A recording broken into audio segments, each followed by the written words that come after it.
Hello, my name is Logan Herr, and this is my wayfinding folio of the science complex at Millersville University. First, I started by conducting my research. I visited the science complex, and on first glance, the physical conditions were very confusing and hard to navigate.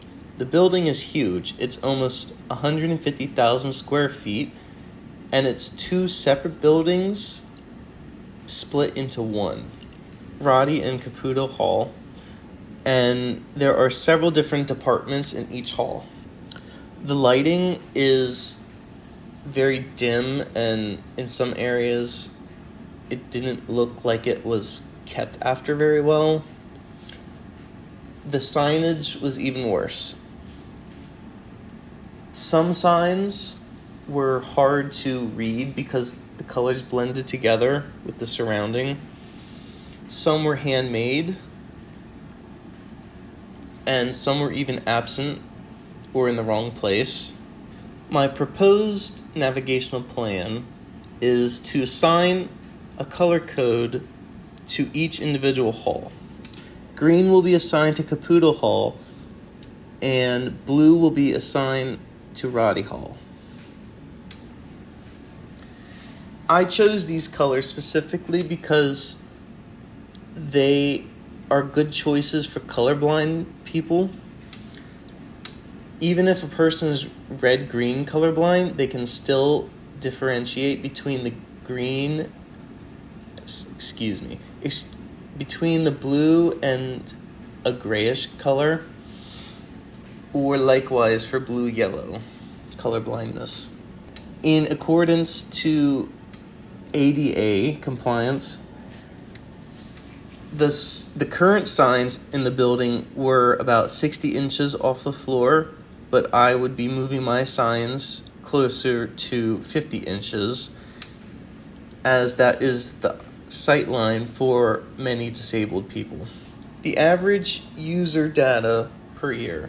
So roughly 99 to 97% of the visitors of the science complex are students and faculty, and the other 0.5% to 3% are other visitors and events. Moving on to the design.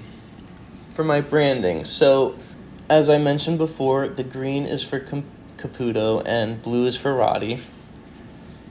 The font of the signs I chose is Futura Medium, and I created the stop and the stair symbols, and the men, women, and handicap symbols are from Font Awesome. This is the existing landmark signage. It's a brick wall in front of the complex. It's the first thing that you see from the street.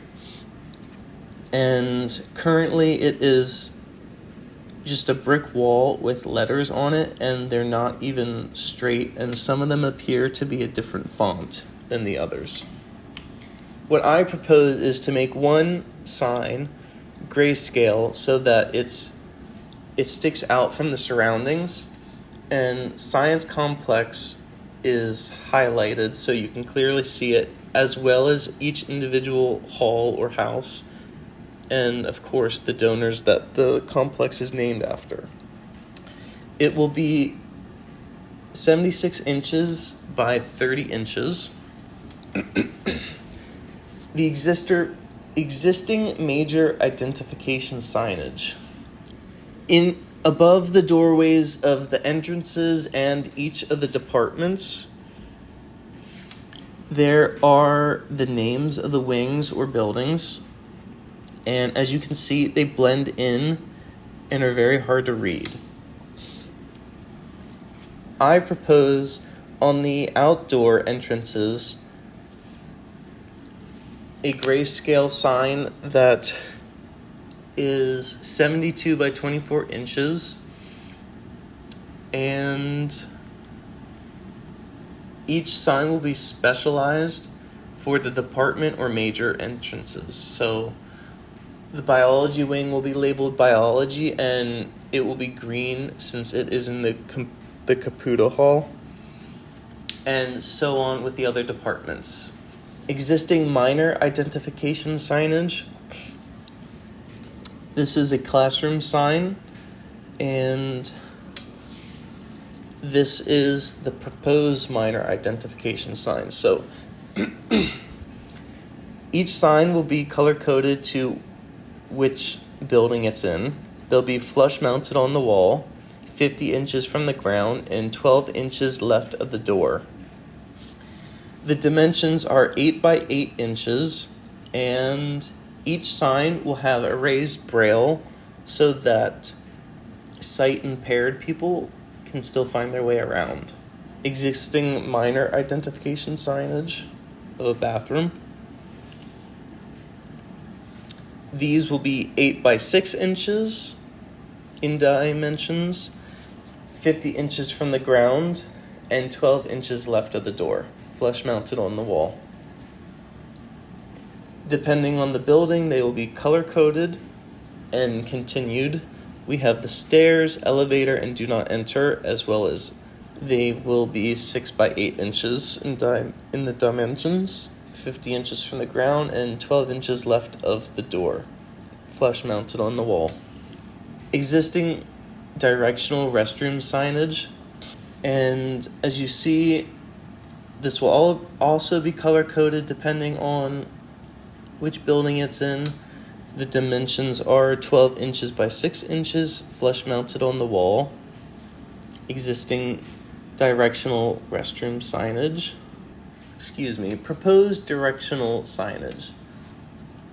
So this will be one sign. The dimensions are 12 by 12 inches, 50 inches from the ground, and at every intersecting hallway. Flush mounted to the wall, of course. And this will also include a raised braille texture. The existing orientational signage was, as you can see, handmade and just a laminated piece of paper. It's very small and hard to read. I propose that we increase the size to 72 by 48 inches, and it will be raised 36 inches from the ground since it will be very large, flush mounted on the wall, and they will be located at every entrance and exit. The signs are color-coded so that the floor print matches the color coding of the halls, and the major rooms are labeled on the side. There will be a place next to the sign where students can grab, or visitors can grab, maps of the floor plan to take with them. And the proposed floor design will also match the color coding. Each floor, depending on the cost, will either be painted and resealed with a lighter color blue to match Roddy or a lighter color green to match Caputo, so that visitors will always be able to tell where they are in the building. Or if the cost is too much, we would paint the trim that meets where the wall meets the floor to be the same color. Thank you for your time.